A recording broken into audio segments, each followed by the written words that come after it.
सोहळा झाला आणि तिथून नाथ महाराज निघाले आणि येताना अंबेजोगाई मध्ये आले.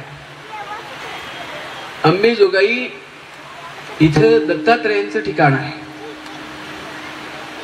तिथं दासोपंत नावाची भगवान दत्तात्रेयांची अतिशय निष्ठावंत भक्त होते. दासोपंताची पासोडी नावाचा ग्रंथ आहे. त्या अंबेजोगाईमध्ये त्यांनी जवळजवळ 24 वर्षे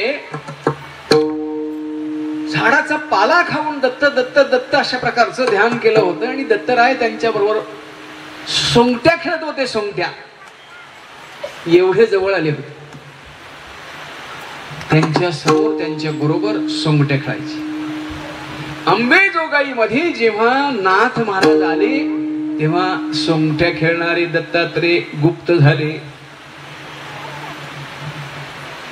दासोपंत म्हणायला लागली, दत्तराया कुठे निघाला तुम्ही? कुठे? नाही म्हणे, आता नाही.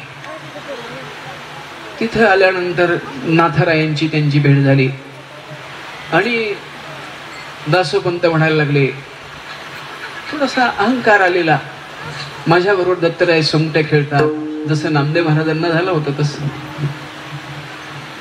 म्हणायला लागले की तुम्ही एवढे शहाणे आहात, एवढे मोठे आहात आणि त्या ज्ञानोबारायांच्या ज्ञानेश्वरीचं कशाला वर्णन करता? बघा माझी पासोडी कशी आहे पहा, अनेक बाकीचे ग्रंथ आहेत पहा. असं म्हणून गेले. नाथ महाराजांनी त्यांना काही अहंकारानं बोलणं केलं नाही. अरे दासोपंत, तुम्हाला ज्ञानेश्वरी विषयी काही ऐकायचं असेल तर आता जवळ आलेल्या श्रावणामध्ये